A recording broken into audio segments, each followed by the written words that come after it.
Ahí va ya.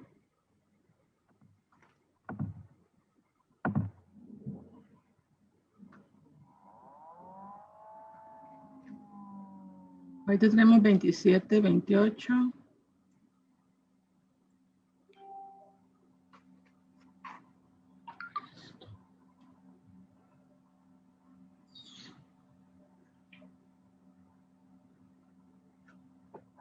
Ya estamos live. Okay. Good afternoon, everyone. Thank you for accepting our invitation to join this webinar. I'm Marta Carranza, Education USA Advisor in El Salvador. And today we're going to be talking about what documents you need for US undergraduate admission. Hello everyone, my name is Maria Osorio, and I'm going to be co-hosting this session. Before we start with the agenda, we would love to know where you're joining us from. So you're going to see pop up a poll right now. So we would love to know where you're located today. So we're starting to see some of the answers coming in. Wow. Okay. 20 people have voted. Okay, there you go. I think you can see them now. So most of us are from Central America, but we do have some people joining us from North America and the Caribbean. So welcome. All right, this is the agenda that we're gonna have today. First, we're gonna talk about what Education USA is. Then you're going to identify the type of documents needed for US undergraduate admission by looking at 2 university websites. After that, you're going to make a list of documents individually and as a group. Then we're going to categorize the documents and explain what documents on the list are. And finally, you're going to take a short quiz to make sure that you understood what we explained during the presentation. So if you are not familiar with Education USA, let me tell you that we are a part of the US Department of State. We are a network of over 430 international student advising centers, and we are in more than 175 countries and territories. Our network promotes US higher education to students around the world by offering accurate, comprehensive, and current information about opportunities to study at accredited post-secondary institutions in the United States. Usually, we have 3 forms of services. Right now, because of the pandemics, we are mostly working on a virtual mode, but we continue doing one-on-one advising sessions, group sessions. We also offer webinars, like the one that we are hosting today, and the ones we are going to be hosting the rest of the month. We also have fairs, seminars, and workshops. In some more regular times, we also have in-person advising, also for individuals and groups, as well as giving you materials for those who are interested in getting to know universities, workshops, etc. We also do outreach. And in outreach, we go to different places with fairs and workshops, and we always give information about educational institutions in the United States. So make sure that you look for your center, your advising center in your country, so that you can get more information about the services that we offer. Okay, in order to find out what documents are required by universities in the US, for undergraduate admission, we're going to take a look at 2 different websites. The first one is the University of Oregon website. So here we have to click on admissions. The link is in the chat if you want to do it on your own, please. Then we'll click on requirements.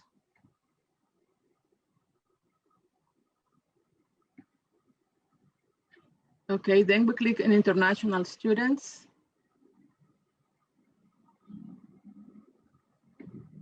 And finally, we click on freshmen.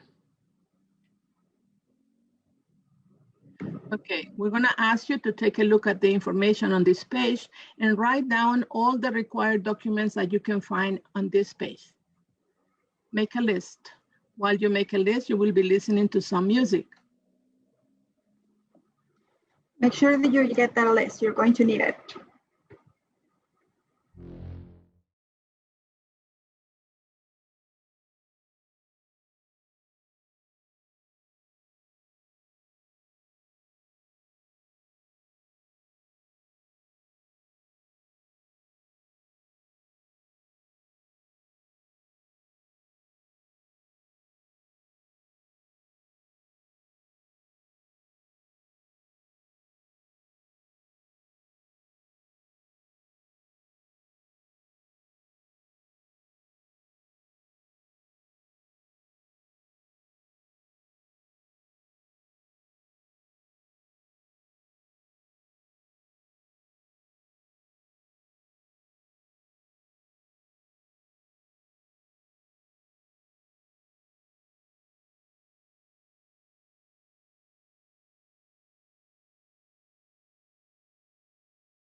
Okay, thank you very much.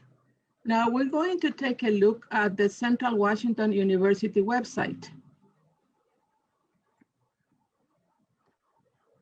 This time you're gonna have just 1 minute. We won't be playing any music because it's gonna be very quick. First, you're gonna click on admissions, then on undergraduate.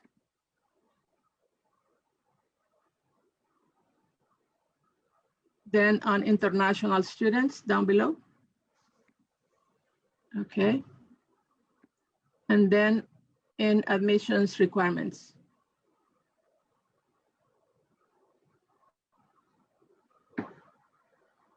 Okay, again, you're gonna take a look at this list and add any missing documents to the first list you made. You have 1 minute. Is there any requirement that is not included on your first list? Add it, please.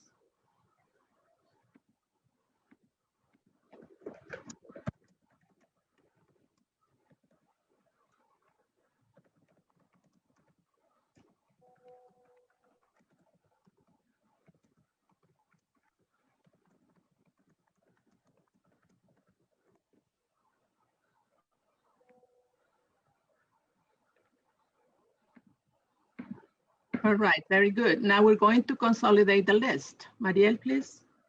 Yes. All right. So now what we are going to ask of you is, if you're looking at us on your computer or on your phone, what we need you to do is to go to www.menti.com and use the code that you see there. All right. So it's going to ask you to enter 5 things that you saw on the list. Okay. So you're going to, for example, if you saw they're asking you for a portfolio, then you put portfolio. You don't need to do the 5, but you do need to write down at least 1.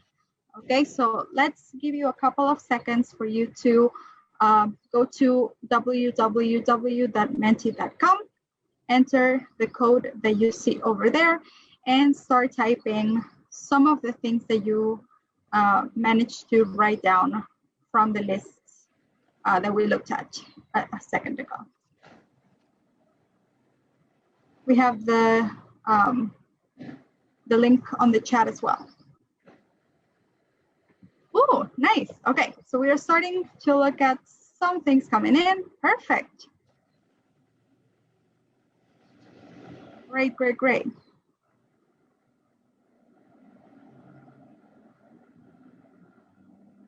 Let's see what else we can get.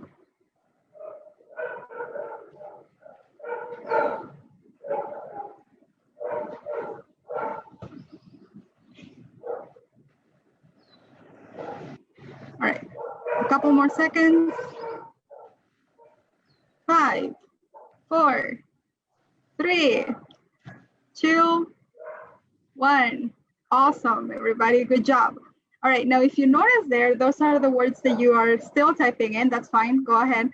The big words that you see, those are the most repeated ones. So it seems like those are the ones that have stuck with us more, right? Transcripts, personal statements, English proficiency tests, passports. Those look like the words that are popping up more. Very good job, guys. So we're going to talk about all those today.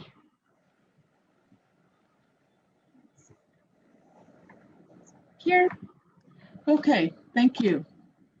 All right, now we have categorized these documents as follows. First, the application, you mentioned it in the consolidated list. Then the academic documents, the English proficiency tests, the financial documents, and other. The first one on the list is applications. We have two types of applications, the university application and the Common App. All universities have the application for admissions in their websites. However, some of them are members of the Common App, and approximately 900 colleges and universities in the US and in other countries also are members of the Common App, and they require that you fill out this form. You can find out which form you have to complete by going to the university website. Talking about the Common Application, the Common Application is a platform that allows you to apply to multiple colleges and universities at once. Okay, a new edition of the Common App opens every August 1st, but you don't have to wait until August 1st to register for the Common App. In order to register for the Common App, you can go to commonapp.org, okay, and create an account. Okay, there is a Common App for your mobile also. You can download the Common App for the mobile to keep track of deadlines, to invite recommenders, or just to set reminders so that you don't forget things, okay? The documents required in the Common App depend on the university requirements. So if you can, as you can see, I have created my own Common App, or even though I'm not going to apply for admissions, but I wanted to show you what it looks like. We have the dashboard. On my list of colleges, I have added 3 so far, but you can add up to 20 colleges on this Common App. Okay, if you can take a look at what each college or university requires, let's click on show more details, please. Okay, this is Amherst College. As you can see, there is the deadline for the application, okay? And the application information, there is the fee for the application. That's what you have to pay to send this application to Amherst College. All the information on requirements is here. Also additional information that you have to read. Make sure that you read it carefully, because at the end, before submitting the application to Amherst College, you have to make sure that everything was correct. Scroll up a little bit, please. Okay, here, let's go back to Amherst College. Let me see. Click on it again. Okay, let's wait. Okay, as you can see, you can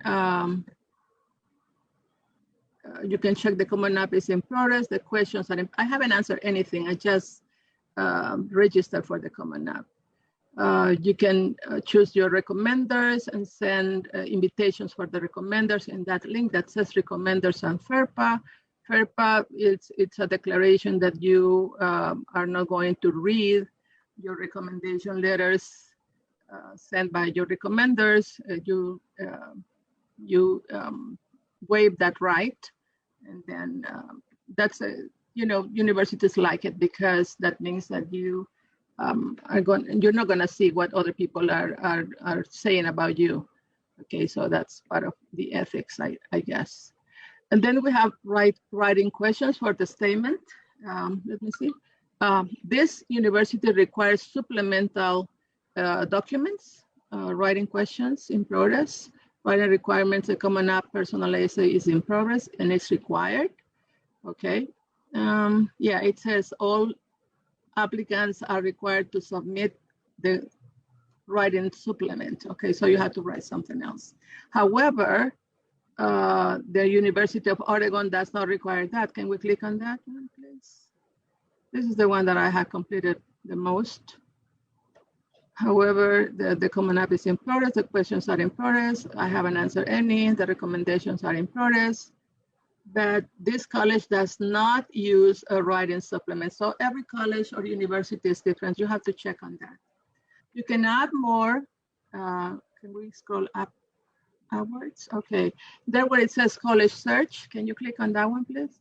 Okay, in the college search, you can add, there is a list. You can choose the university you want to submit an application for from the list. Just by clicking on the addition symbol there, and you add more and more universities. You can add up to 20 universities. The Common App is free. Okay, you don't pay anything to join the Common App, but you pay a fee to send the application to the schools that you have chosen. 46.5% of the colleges, of the member colleges, do not charge an application fee, but the rest do. I think that's what I have to say about the Common App. Mariel, I think it's your turn. Yes. Okay, so besides filling out your application, you are going to have to submit some academic documents. The list is pretty simple, right? You need to make sure you have your official high school transcripts. A transcript is a complete list of the courses that you have taken, the grades that you received in each of those courses, and the number of credits that you were awarded for those classes. The transcript should show the date of graduation, if you have already graduated, and any certificates, diplomas, or degrees that you have received. You should also include your SAT or ACT scores. And to find out how many points you would need for that, you can use this website called College Board. And here, if you have already taken your SATs and you're not sure how competitive you are, you can definitely use this to start narrowing down your possibilities. So for example, if you got a 680 on your SATs, it's going to help you to identify which universities accept that as an SAT score. But even if that's the case, right, and that's the minimum that they are accepting, you should definitely strive to getting a very good score to make sure that you are a competitive student.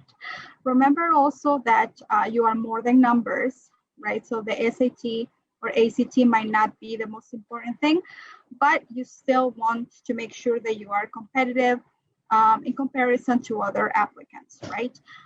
There are also some universities that because of the pandemics, they are waiving this requirement. So you should definitely find out for the university that you are interested in applying to. So this and this is the other thing that you need to give. That is the English proficiency. And that is one of the things that I noticed that were bigger in our list at the beginning. So for English proficiency, for us who are not native speakers of English, it is a requirement that we have to present a test that shows that we have the skills to be able to be successful at a university level. The most common test is the TOEFL IBT. For that, you're going to need an institutional code that you can definitely find on the websites of the schools that you are looking at. And there will be a TOEFL Essentials, but again, you will need to find out which universities will be accepting it. Another very common test is the IELTS. And there is, right now, because of the pandemic, many universities are also accepting the Duolingo test and others. So our biggest recommendation on this regard is that you search what the university you are applying to will accept. So I'm going to show you, if you remember at the beginning, we looked at two universities, right? The Oregon University and the Central Washington University. So if you go to the webpage for University of Oregon, you are going to see that they have here the description of the tests that they accept and the scores that you would need in order to be admitted to the university. So for example, in Oregon, at the University of Oregon, they are accepting the TOEFL and IELTS, and they tell you how many points you need in each of those tests in order to be fully accepted, or if you would need to take some courses of English before, or if you are conditionally accepted. If you notice here, they also have, they are accepting currently the Duolingo test, so you can also consider that. And if you see in the Central Washington University, the same. They have a web page that dedicated to that, and they tell you how much you would need to get in the TOEFL, that they're accepting Duolingo and IELTS. So again, I repeat, the most important thing that you need to take into account on this part is that you need to make sure that you search at the university that you want to apply how many points you need to get, because this may vary from university to university. All right, so keep that in mind. Moving on. All right, now we're going to talk about the financial documents. And the first one on the list is the CSS Profile. That is the College Scholarship Service Profile. That's what it means, but that's what CSS means. The CSS Profile is an online application to determine your eligibility for non-federal financial aid. It provides international students with a financial aid package that makes attendance to college possible.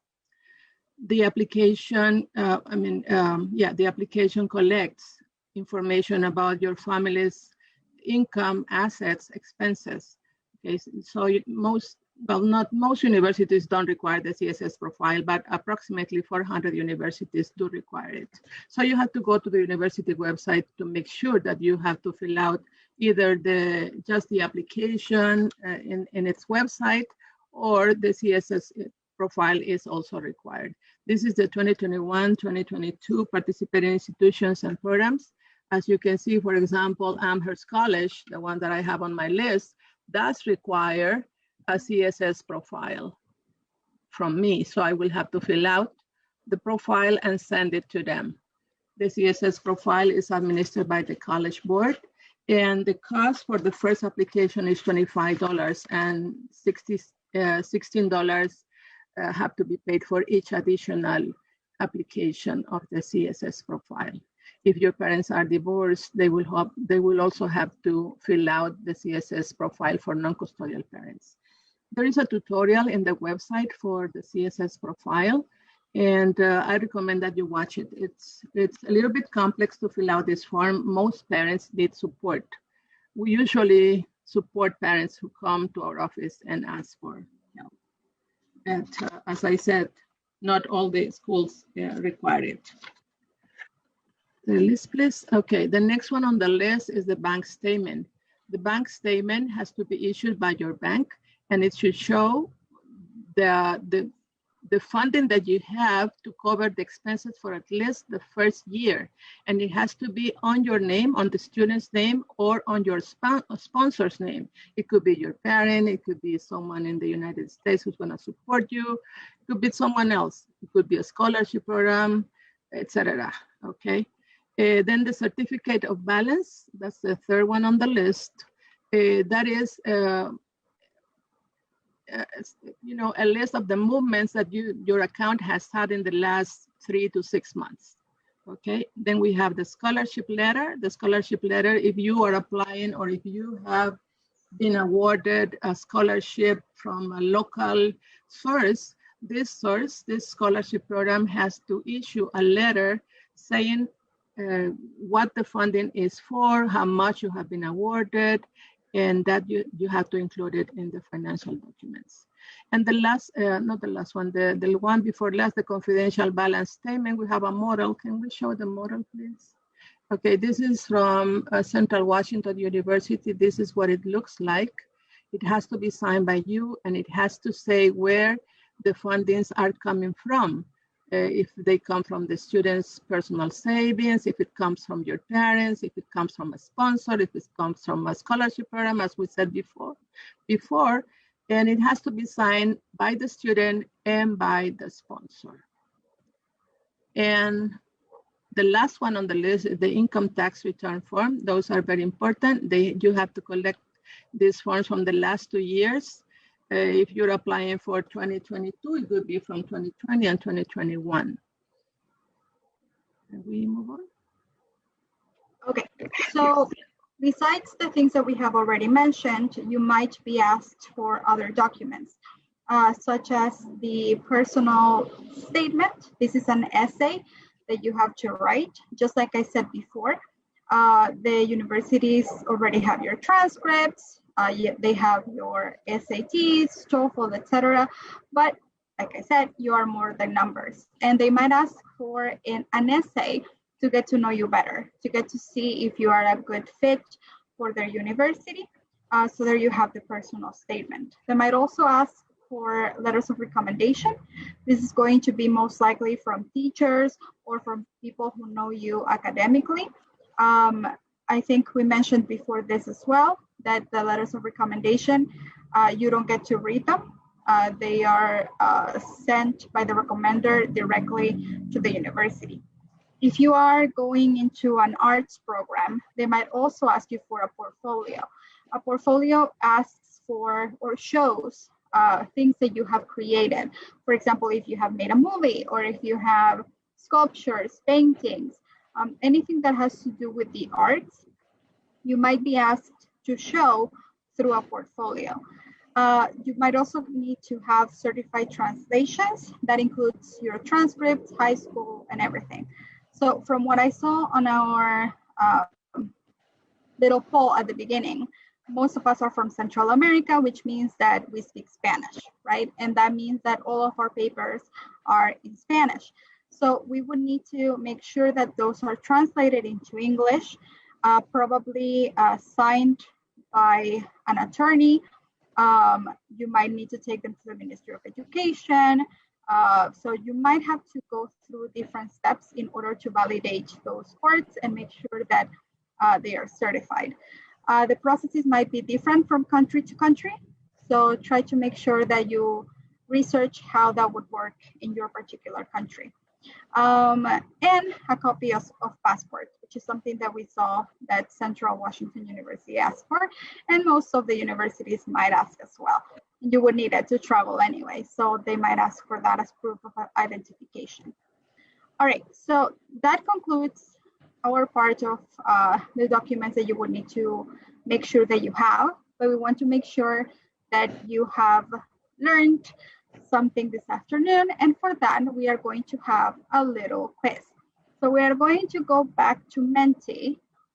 So we have again the web page there, www.menti.com, and there you have the code 8294-4357. And we're going to quiz you before you quiz us, because I already saw some questions on the chat that we are going to do our best to answer. But right now it's our turn to quiz you. So let's see. We already have some players coming in. We have 5 people joined so far. We should have a bunch more. There we go.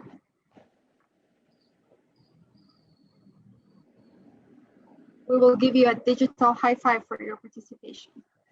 Perfect.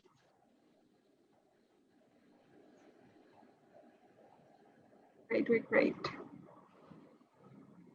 Okay, let me just give you 5 more seconds. 5, 4, 3, 2, 1. Okay, you're going to see some questions, and the faster you answer, the more points you get. There you have the first question.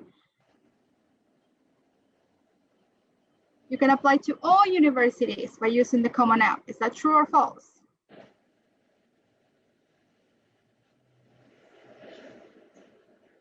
All right, that is false. Not all universities. Many, yes, but not all of them use the Common App.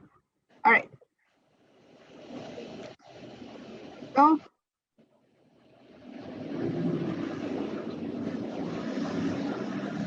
Okay, let's look at the next one. It's only 5. Question 2.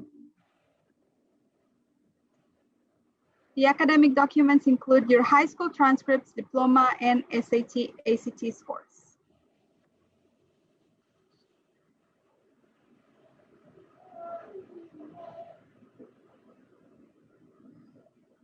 Perfect, very good. That is true. Great job. Sorry that I'm not letting it finish, but you know, we're running with time here. Question 3.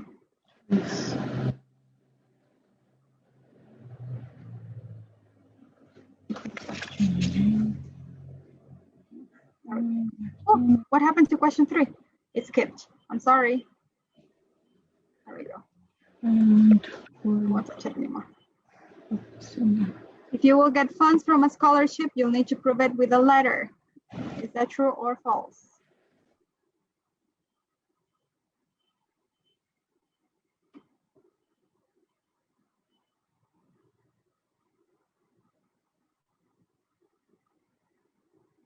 Time's up.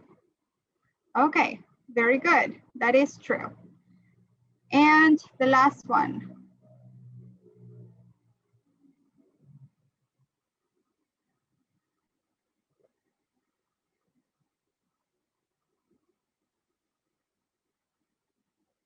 There we go. The CSS profile is used to find out about your family's assets. Is that true or false?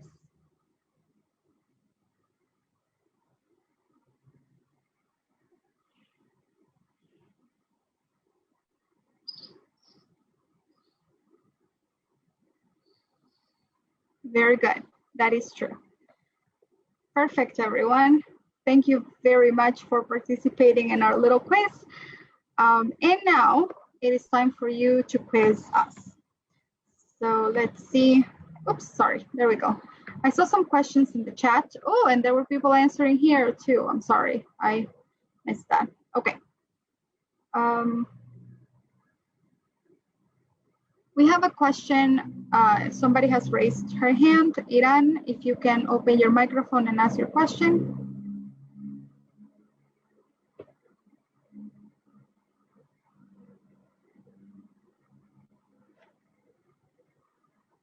Or maybe you can write it on the chat. Though I see a question from you here.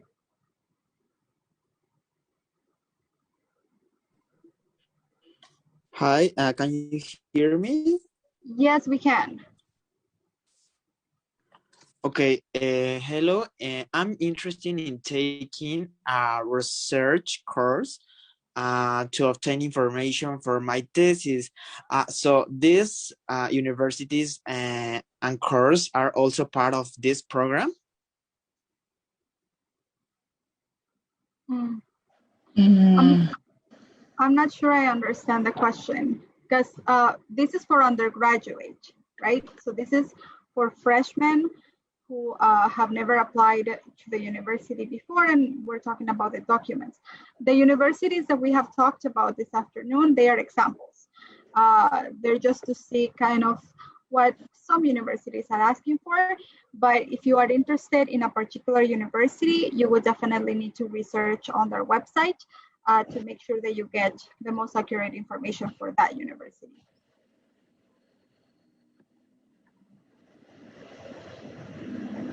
Okay, I can see a question about the SAT, and it says if he can take it. Let me see. Hello, where I can do the SAT exam from my senior high school. When do you recommend to take the SAT? Okay, you can take the SAT in your junior year, in the spring of your junior year. It is recommended that you take it at least twice, and the second time in the fall of your senior year. Okay, and you can find information about the SAT in the College Board site. There you can see the calendar with the dates it's going to be administered. But there is another question about, where is it? It says I have an immigrant visa process, what that will change my application. If you have an immigration visa application open, you better wait for that to finish. Okay, if not, it's going to interfere with your visa application, for your student visa application. My advice is that you finish the process to immigrate and then you apply for admissions at the university, not before. If not, you will have to make a decision, or you resign to your immigrant visa and apply to a student visa. And I don't think that will be okay for you. You better take the immigrant visa. I don't see any other questions here. Where can I transcript my results? Transcript your results, what does that mean? I think they mean how to translate them and get them. Oh, the translations. Well, there might be offices that offer that service in your country. Some Education USA advising centers offer the service. But in general, you can find a list of recommended translators at the Embassy of the United States in your country. They usually have a list of recommended translators. Somebody's asking, I don't have wait a second. I don't have an American calendar. I guess they don't study from August to May. I graduate in November. In which month would be better to enter? Well, most universities have entrance in the fall and in the spring. It's up to you. Okay, if you have all the documents ready for that, go ahead, do it.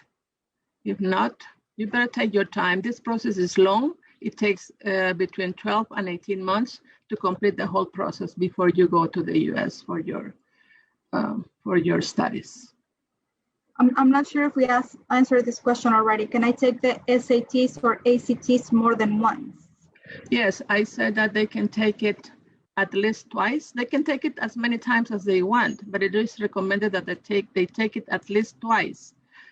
The universities would take the highest score that they get. I'm not sure we have this question. Are B1, B2 visas affected by students' visa? No, they're not. They are not affected. They are independent. If you have a tourist visa, it doesn't affect your student visa. In fact, it is a plus if you have already been in the US and returned to your country. Where can I find an SAT preview exam for more preparation? Go to the website, the College Board website. They have information about the SAT and practice tests. This is for Mexico, so I'm not sure if we can have some help here. For medical studies, can I take the MCAT in Mexico? I'm not familiarized with. Maybe Elvira can answer that question. Yes, Elvira, if you can help us with that. Priscilla, yeah. Oh, yes, absolutely. Go ahead. The question is for medical studies, can I take the MCAT in Mexico? We suggest that I will share our contact in the chat. So you said itself. Who asked the question? Okay. Yeah, Bianca Rincon. Bianca. So Bianca, you can contact us. So I'll share the email, and then we give you the information. Thank you. Priscilla, I'm not sure I understand your question. Can I have this scholarship in 2 or 3 years? What scholarship? You would need to find out if you are interested in scholarships. You might want to look for specific universities and see what they offer to see if you can apply to any financial aid. Maybe Priscilla refers to the CSS Profile, all right, because that is an application to determine the eligibility of the candidate for financial aid, non-federal financial aid. You have to go to the website of the university that you are applying for and find out if they are accepting the CSS Profile and if you are eligible for that. Remember that they will collect information about everything you have, your family's assets, expenses, income, etc. And the last question I see here, can I pay the application fee through the Common App? Yes, they can.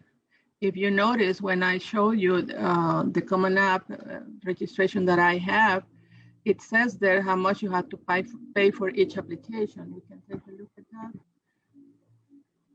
We're showing you now again.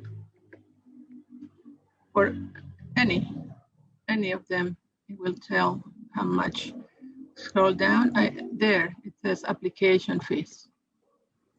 When you submit your application, they will charge you. You will have to provide information about your Visa card or any type of card, debit or credit card that you're gonna pay with, so that they will charge the fee to you. How much time will it take, all the process? I said the process is long. The process of application is long. It takes between 12 and 18 months before you go to the US to study. So the earlier you start with your research, the better, okay? Because it takes time to get, for example, the recommenders, okay, to determine who is going to give a good recommendation for yourself, for you. And then it takes time to write the essay. It takes time to check the spelling. It takes time to check that there is coherence in the essay. So the earlier you start, the better. I'm sorry, Mariel, you were going to say another question. Yes, no, we just have a question. Do you give personalized sessions? Yes. We're not sure where you're from because we have people from all over Central America, Mexico, and the Caribbean, but you can definitely look for the Education USA Center that is in your country, in your region, and see if they can help you by scheduling a one-on-one advising center. And there, Danielle has provided a link so you can look for the closest advising center to you. All right, I think that's for questions.